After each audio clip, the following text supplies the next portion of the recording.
आज की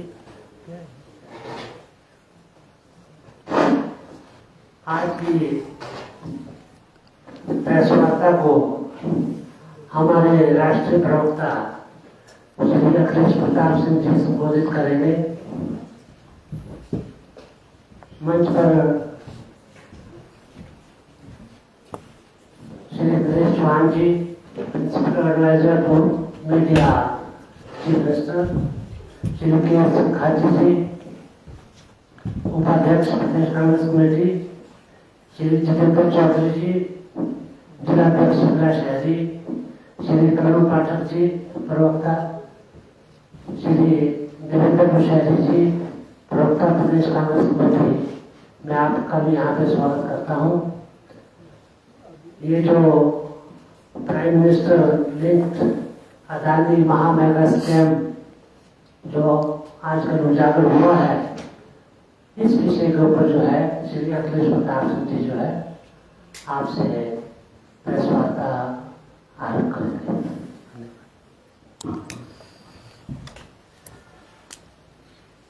साथियों, पिछले बार मैं यहाँ आया था प्रेस कॉन्फ्रेंस करने और आप लोगों का इतना स्नेह प्यार मिला कि मेरी पार्टी ने दोबारा यहाँ पे फिर भेजा एक महत्वपूर्ण प्रेस कॉन्फ्रेंस के लिए। इस प्रेस कॉन्फ्रेंस में मेरे साथ बैठे माननीय मुख्यमंत्री जी के मीडिया सलाहकार आदरणीय नरेश चौहान जी, यशवंत जी, केहर सिंह जी, जितेंद्र चौधरी साहब, तरुण पाठक जी और देवेंद्र जी। आज जैसा हमारे साथी ने बताया कि जो इस देश की आर्थिक संपदाओं को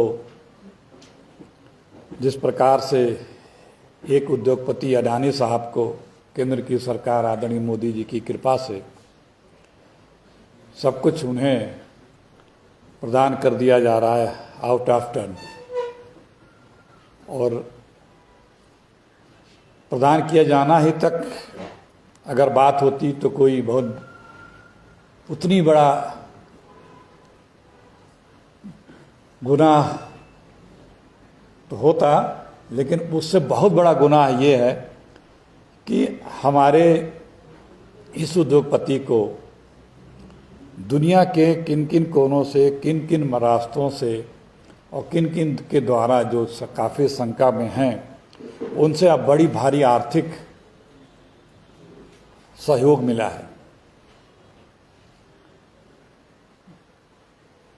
एक हिंडनबर्ग कंपनी ने खुलासा किया, उसके पहले भारत की भी तमाम मीडिया हाउसेज ने और विभागों ने इस बात की जानकारी दी, पोल खोली कि इस अडानी ग्रुप कंपनी ने किस प्रकार से भारी अनियमितताएं की हैं, वित्तीय अनियमितताएं की हैं, प्रशासनिक अनियमितताएं की हैं, कर में चोरी की है और जितने भी प्रकार से मेल प्रैक्टिस हो सकती है काफ़ी कुछ किया है।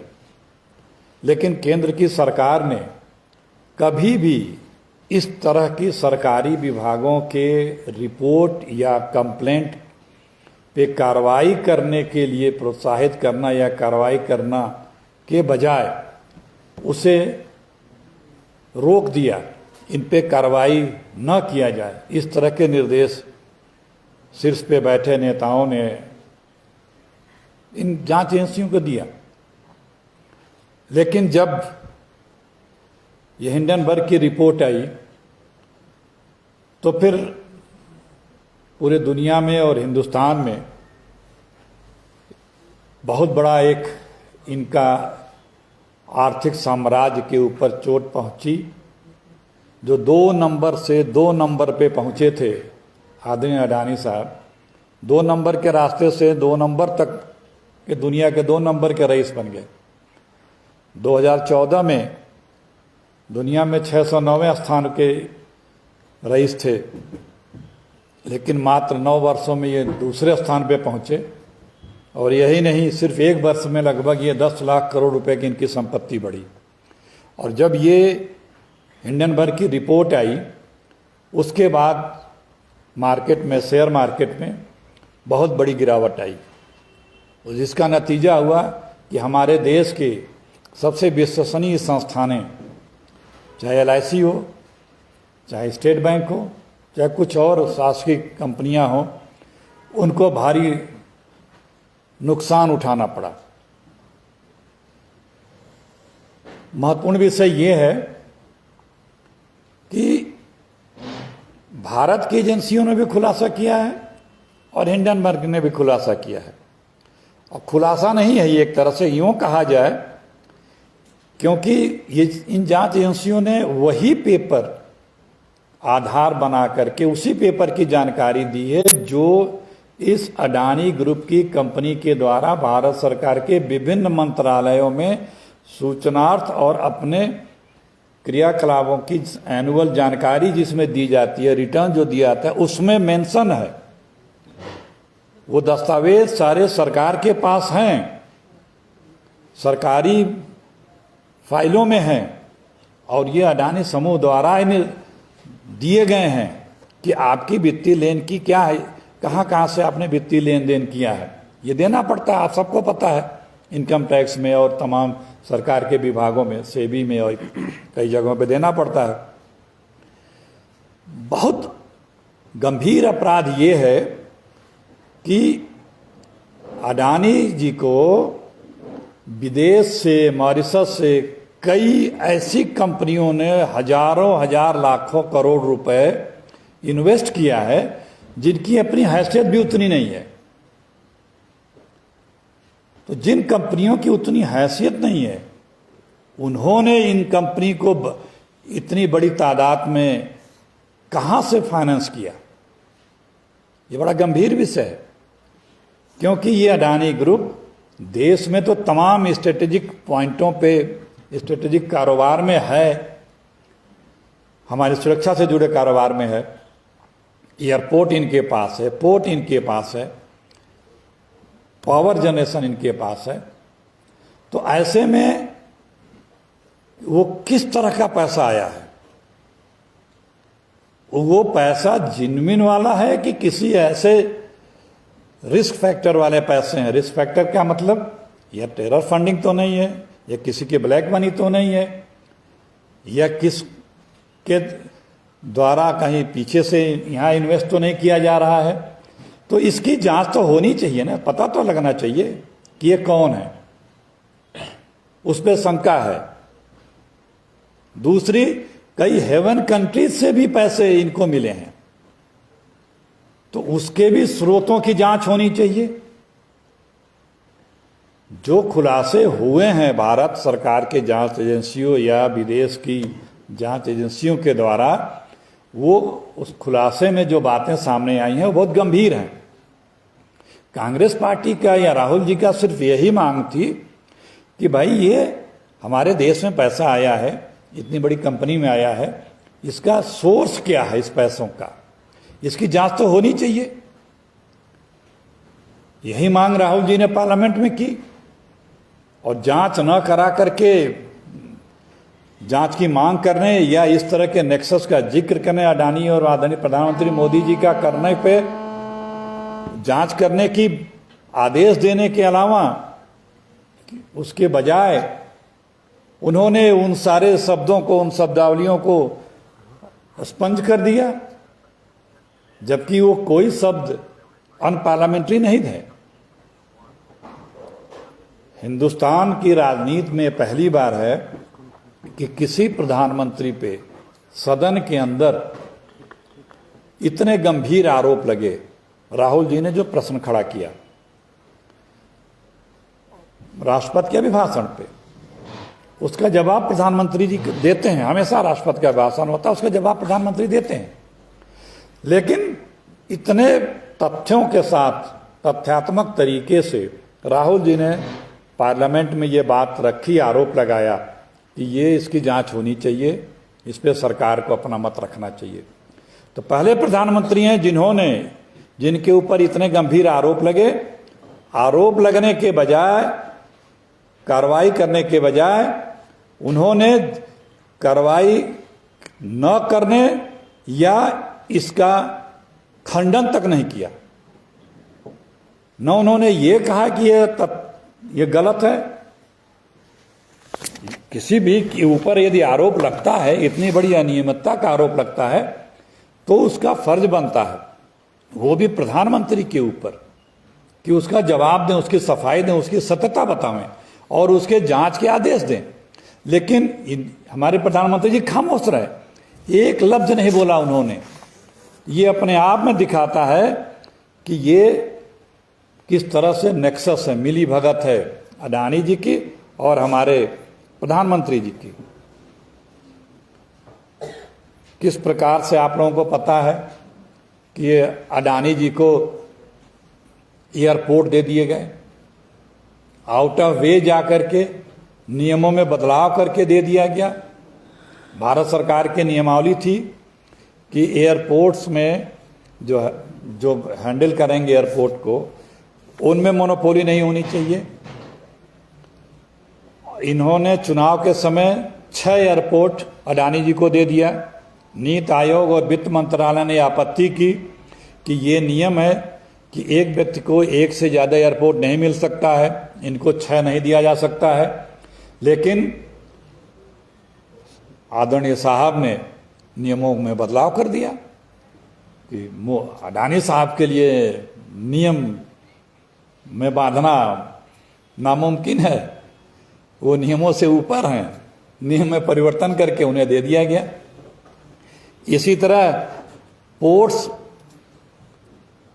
जितने इंटरनेशनल पोर्ट से जहाँ पे ज़्यादा लोडिंग अनलोडिंग होती है, वो पोर्ट मैक्सिमम इनके पास हैं। 40% इंटरनेशनल जो भी सामग्री पोर्ट के थ्रू आती है, उसका 40% मोदी अडानी जी के पोर्ट्स पे है। पावर जनरेशन में भी है। और तो और कितने कंपनियों का इन्होंने अधिग्रहण कर लिया, खरीद लिया। खरीद ऐसे नहीं लिया कि डील करके खरीद लिया या वो बेच रहे थे खरीद लिया। उन कंपनियों पे, जैसे एक कंपनी है कृष्णपल्लम पोर्ट, नवयुग साउथ की है, उसके ऊपर रेड पड़ती है। देखिए कैसे ये नेक्सस है मोदी साहब का, अडानी जी का। केंद्र की सरकार पहले उन फैक्ट्रियों पर रेड डालती है,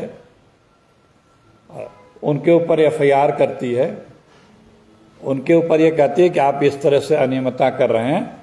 फिर उसी कंपनी को महीने, 2 महीने, 3 महीने में अडानी साहब खरीद लेते हैं। जिस कंपनी को मैं बता रहा हूँ, इसमें 10 अक्टूबर 2018 को रेड हुई और अडानी साहब ने 2020 में उस कंपनी का 75% स्टेक खरीद लिया और कंपनी आज अडानी साहब के अंडर में है, उनके कंट्रोल में 100%।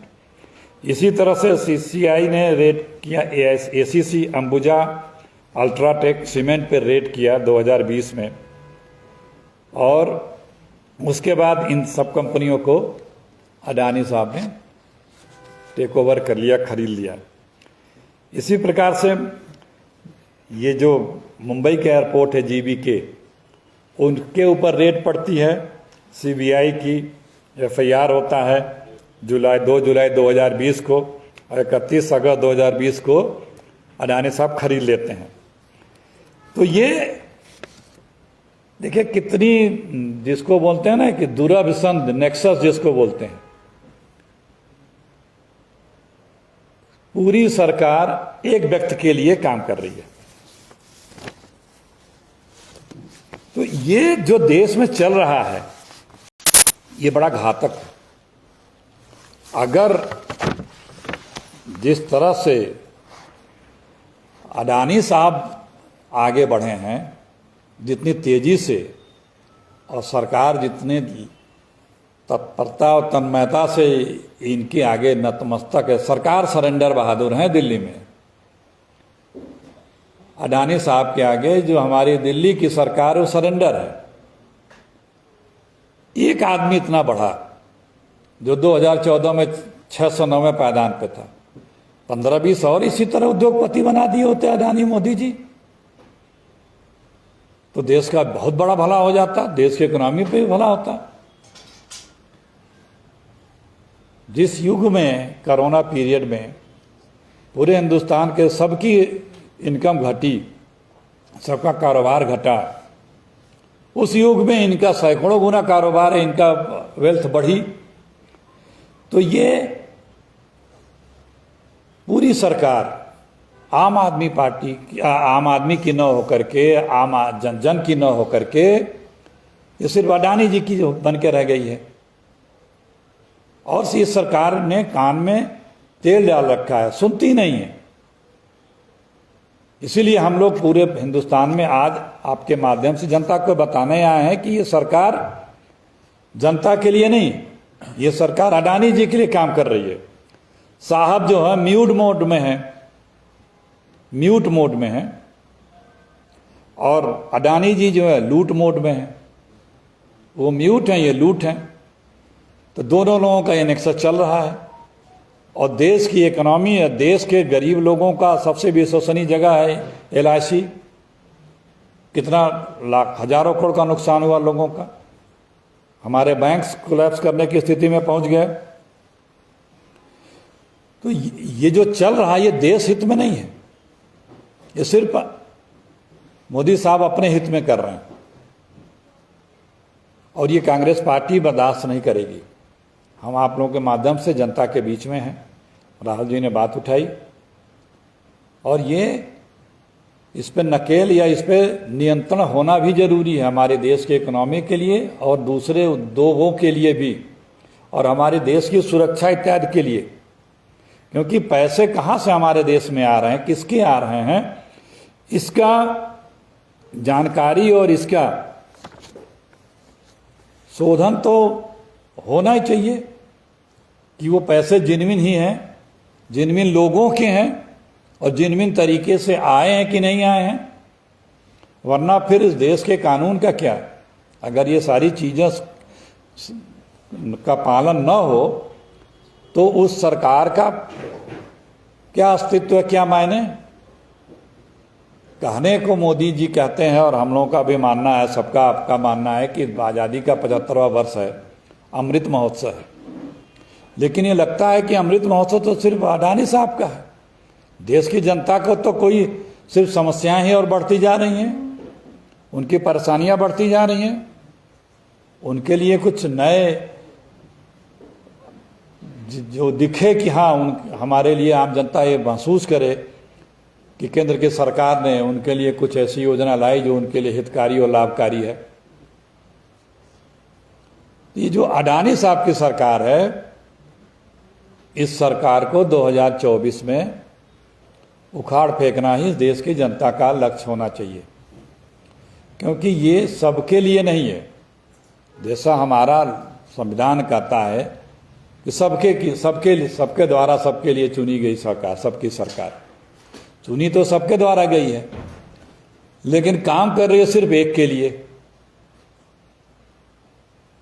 और बात कहो, बात उठाओ, संसद में बात नहीं उठेगी तो कहाँ उठेगी। संसद में अगर सवाल नहीं होगा तो कहाँ सवाल होगा। संसद में यदि जवाब नहीं मिलेगा तो फिर कहाँ जवाब मिलेगा। संसद में इतने गंभीर आरोप लगने के बाद भी प्रधानमंत्री जी ने ये नहीं सोचा कि हमारे ऊपर आरोप लगे हैं, हमें अपने आरोपों का कम से कम खंडन तो कर देना चाहिए। उन्होंने खंडन भी नहीं किया, सफाई तो देनी दूर, वो वस्तुस्थिति को भी स्पष्ट नहीं किए कि ये नहीं है, ऐसा है, सच्चाई इसमें इतनी है, इतनी नहीं है, या इतनी ही है। तो ये जो दो लोगों की नेक्सस हिंदुस्तान में, प्रधानमंत्री का और अडानी जी का, ये काफ़ी खतरनाक स्थिति पे, मोड़ पे पहुंच चुका है। हमारे देश की इकोनॉमी के लिए भी, हमारे देश की सुरक्षा के लिए भी, हमारे देश की आम आवाम के लिए भी।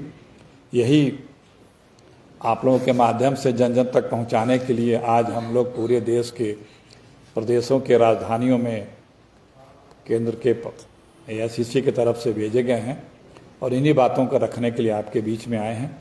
अगर आप लोगों को कुछ प्रश्न करने हो तो हिमाचल प्रदेश में कांग्रेस की सरकार बनते ही अडानी ने 2 सीमेंट प्लांट बंद कर दिए। क्या लगता है कि कांग्रेस शासित राज्यों को परेशान करने की कोशिश की जा रही है जानबूझकर? निश्चित रूप से कुछ ऐसा होगा, क्योंकि कांग्रेस की सरकार तो कभी भी बदले की भावना से कभी नहीं काम करती है, कभी नहीं करती है। और किसी की भी सर कभी भी आप यहाँ पे देख लें, यहाँ तक कि मुख्यमंत्री तो इतने अच्छे हैं, वो तो कभी सपने में भी नहीं करेंगे। तो आप यहाँ काम कर रहे हैं, आप काम करो, लेकिन आप ऐसा क्यों किए? सिर्फ इसलिए कि आपके मनमाफिक सरकार नहीं है, या आप अपेक्षा रखते हैं कि उन्हें कोई एक्स्ट्रा ड्यू प्रिविलेज मिले? तो यहाँ पे सबके लिए बराबर की सुविधाएं सबके लिए हैं, प्यार सबके लिए है, योजनाएं सबके लिए हैं। कोई ये कहे कि हमारे लिए एक्स्ट्रा,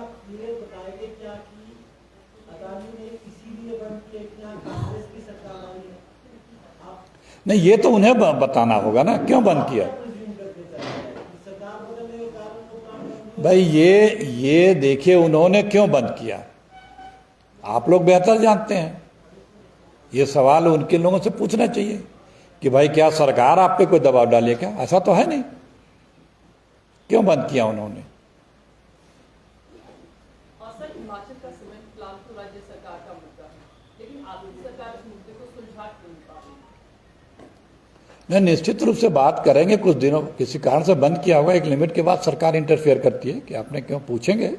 हमारे प्रदेश की सरकार जरूर उनसे एक स्टेज के बाद, एक टाइम के बाद उनसे बातचीत जरूर करेगी। अधिकारी लगे हैं सर, मुख्यमंत्री कर रहे हैं, कमेटियां बनी है, लगातार बातचीत हो रही है, वो आप लोग सब जानते हैं।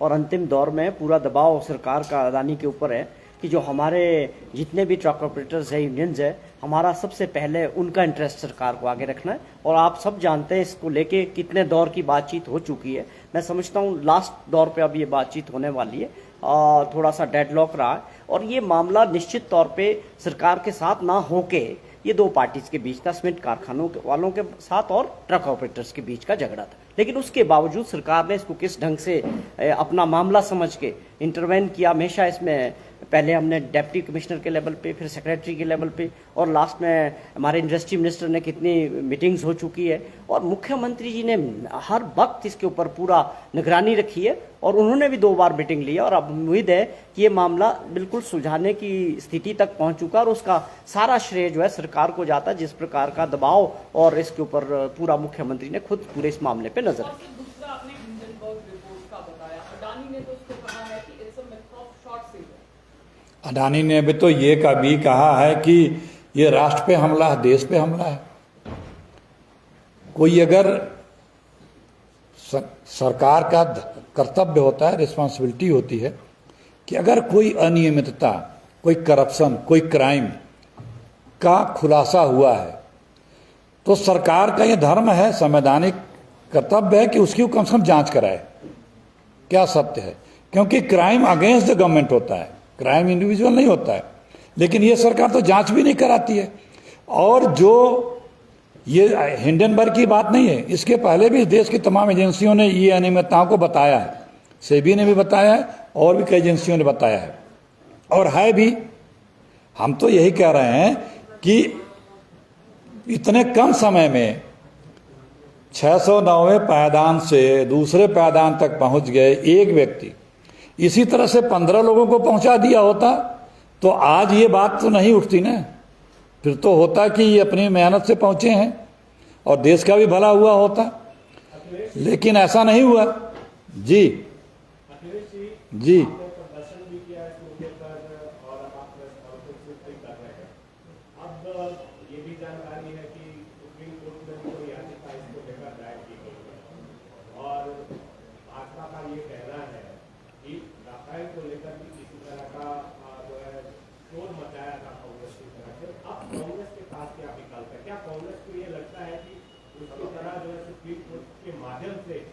इस मामले को भी दबाया जा सकता है। देखिए, सुप्रीम कोर्ट में जो मुकदमे होते हैं या किसी भी अदालत में, उसमें प्रेयर क्या किया गया है, महत्वपूर्ण ये होता है। और जैसे आपने राफेल का जिक्र किया, सुप्रीम कोर्ट ने खुद कहा था कि जांच हम नहीं कर सकते ना, जांच तो कोई करेगा, सरकार ने जांच तो कराई नहीं। दूसरी बात आपको पता होगा कि खुलासा यहाँ हुआ, फ्रांस में भी हुआ, और फ्रांस की सरकार ने वहाँ बाकायदे कोर्ट बिठा दी है इसके, वहाँ पे जांच प्रक्रिया चल रही है। लेकिन हमारे यहाँ मानेंगे नहीं, क्योंकि सुल्तान गलती करता नहीं है। और जो चीज़ों का जांच होनी चाहिए, न्यायपालिका जांच नहीं करती है। न्यायपालिका मेरिट डिमेरिट साक्ष्यों तथ्यों के आधार पर बहस करती है, फैसले देती है। जांच तो कोई एजेंसी करेगी, तो वो जांच करा लो आप, लेकिन वो जांच भी नहीं कराते हैं। तो यही तो हमारी मांग है ना, अब जांच क्यों नहीं करा रहे हो? जनता के बीच में, आपके बीच में आए ना, आपके बीच में, आपके माध्यम से सड़कों पे और सब जगह हम इस बात को रख रहे हैं। संसद में रखा, सड़क तक रखेंगे, संसद से सड़क तक ये सारी बातों को जनता के बीच में ले जाएंगे, बताएंगे। और बताया जा रहा है कि किस तरह से देश का संपदा और धन दोनों एक व्यक्ति के लिए समर्पित किया जा रहा है। ये राष्ट्रहित में नहीं है, ये जनहित में नहीं है, ये किसी लोकप्रिय सरकार का लक्षण नहीं है। अखिलेश जी, 2G स्पेक्ट्रम को लेकर बहुत बड़ी बात हुई थी और उसमें सरकार भी बदल गई, एनडीए की सरकार आई थी, लेकिन उन्होंने उसको उस टाइम वो एक कैग की रिपोर्ट थी और उसको जन आंदोलन बना दिया। क्या कांग्रेस पार्टी इस मुद्दे पर इतना बड़ा जन आंदोलन खड़ा कर पाएगी? एकदम कर रहे हैं, एकदम हम लोग कर रहे हैं। आपने सही फरमाया, 2G वाला फैसला भी आ गया। आपको पता है कि ये सब स्पेकुलेशंस था, कपोल कल्पित थी। तो ये बीजेपी इसी तरह के गुब्बारे में हवा भरती है और सच्चाई कुछ और होती है। लेकिन हम लोगों ने कांग्रेस के समय किसी ने भी किसी भी प्रकार की यदि बात उठाई तो हम लोगों ने सबकी जांच की, और जांच होने तक संबंधित मिनिस्टरों को भी अलग रखा, चाहे वो चीफ मिनिस्टर हो चाहे मिनिस्टर। लेकिन यहां तो जांच ही नहीं करते हैं, सब कुछ दूध की तरह से साफ दिख रहा है, शीशे में साफ पारदर्शी दिख रहा है कि किस तरह से वित्तीय अनियमितता हुई है और केंद्र की सरकार ने कैसे आउट ऑफ वे जा करके एक व्यापारी अडानी साहब को मदद की है, कैसे अपने साथ ले जाकर के विदेशों में ले जाकर के उन्होंने डील्स कराई हैं। राहुल जी का यही तो प्रश्न था पार्लियामेंट में कि कब कब आपके साथ गए, आपके साथ जाने के अलावा आपके वहाँ पहुँचने पे पहुँचे या आपके पहुँचने के बाद पहुँचे, और उस देश से कौन कौन सी संधि हुई, कौन कौन सा इनको ठेका मिला। कई ठेकों का जिक्र भी किया उन्होंने, पब्लिक डोमेन में है। तो ऐसा क्या है कि एक प्रधानमंत्री सिर्फ एक बिजनेसमैन के लिए सब कुछ कर रहा है? आप सबके हैं, प्रधानमंत्री चुन गए हैं तो आप सारी पार्टियों के भी हैं, इस देश के तो है ही हैं। और लोकतंत्र में दो पटरी है लोकतंत्र की, एक पक्ष है विपक्ष। विपक्ष इंगित करती है सरकार की कमियों और देश के हित की जो बात होती है, और सरकार का धर्म बनता है कि उसकी बात सुने। लेकिन ये सरकार तो विपक्ष या आम जनता की या मीडिया की या जो हमारे सोशल सोसाइटीज है उनकी बात ही नहीं सुनती है। हर कोई जो बात कर रहा है वो राष्ट्र हित के लिए बात कर रहा है, अपने देश के लोगों के लिए बात कर रहा है, बेहतरी के लिए बात कर रहा है। उस पे उन्हें सिर्फ जांच कराने में क्या आपत्ति है? वही आपत्ति है कि जांच मित्र की होगी, मित्र पे फिर कमियां निकलेंगी, बड़ी बड़े खामियाजे उनको भुगतने पड़ेंगे। तो उस मित्र के लिए, जिसके लिए भूमि अधिग्रहण बिल आ गया, जिसके लिए कहा जाता है कि वो काम पहले शुरू करता है, बिल कानून बाद में बन जाते हैं, तो ये इस देश के लिए अच्छा नहीं है। और लेकिन जो देश हित के लिए कांग्रेस उसकी लड़ाई लड़ती रही, लड़ेगी, और हम लोग लड़ रहे हैं। अखिलेश जी, जांच का दबाव केंद्र पर पड़े, जिन राज्यों में आपकी सरकारें हैं, क्या उन राज्यों के साथ अदानी जो कार्य कर रहे हैं अभी, जो डेवलपमेंट के कार्य हैं, क्या उनको रोक कर केंद्र के ऊपर कुछ दबाव? नहीं, ये नहीं किया जाना चाहिए। देखिए, जो गुनाह होता है या जो अनियमितता होती है उसके अनुपात में ही दंड प्रक्रिया होता है या जांच प्रक्रिया होता है। ये नहीं कि आपने गलती यहाँ की है तो हम गला यहाँ दबाएंगे आपका। ये तो फिर कांग्रेस का या संविधान का कल्चर नहीं है। जहाँ आप में कमियां हैं वहाँ हम आपकी जांच करेंगे। जहाँ आपको हमारे राष्ट्र विकास में योगदान की सपोर्ट चाहिए वहाँ सबका कांग्रेस सपोर्ट करती है। सरकारें इसीलिए तो है, राष्ट्र विकास में जो भी आया उसको सपोर्ट किया था। अडानी को कांग्रेस भी आधा अच्छा और आधा बुरा मानती है। नहीं, हम सबको अच्छा मानते हैं, लेकिन जब आप कुछ गलत कर लेंगे, हम पहले से क्यों किसी को कहें आप खराब हैं? हम आज अडानी की बात क्यों कर रहे हैं? क्योंकि प्रूफ है कि आपने गलत किया है। हम मिथ्या आरोप किसी पर नहीं लगाते। अखिलेश जी, आपने कहा कि विकल्प आपके पास है कि लोगों के बीच में जाएंगे। 2019 में जब चुनाव हुए थे उस समय भी कई आरोप थे सरकार के ऊपर और आप जनता के बीच में ही गए थे, लेकिन उसके बावजूद भी 2019 में जब चुनाव हुए बहुमत के साथ भाजपा सत्ता में आई, मोदी जी फिर से प्रधानमंत्री बने। क्या मानते हैं लीडरशिप की कमी रही है या अपनी बात लोगों तक पहुंचा नहीं पाई कांग्रेस? देखिए, चुनाव जीत जाना का मतलब ये नहीं होता है कि आपने जितने भी गलतियां या गुनाह या अनियमितताएं किया है उस पर मोहर लग गई। ये कभी नहीं है, क्योंकि बहुत से अपराधी भी चुनाव जीतते हैं तो क्या उनके अपराध खत्म हो गया? तो ये बार बार कहा जाता है कि आप क्यों शोर मचा रहे हैं, क्यों सवाल कर रहे हैं, वो तो जीत गए।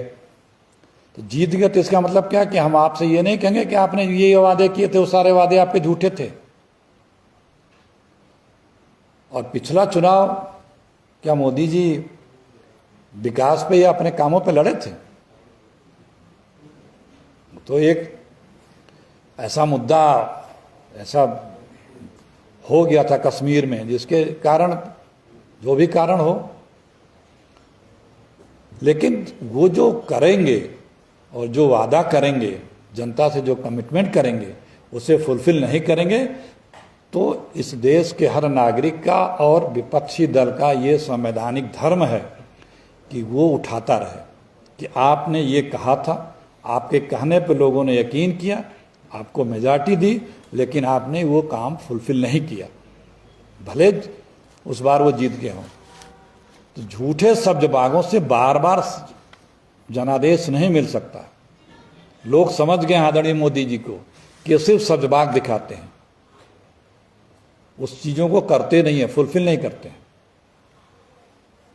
सर, राजस्थान में वेद प्रकाश सोलंकी एक एमएलए, उन्होंने आज भैया ये जो है सिर्फ अडानी साहब हैं, ये सारे बातें अडानी साहब के नाते चल रही है। इससे रिलेटेड सवाल हो तो जो है हम जवाब देंगे, क्योंकि इसी पर्पज के लिए आए हैं।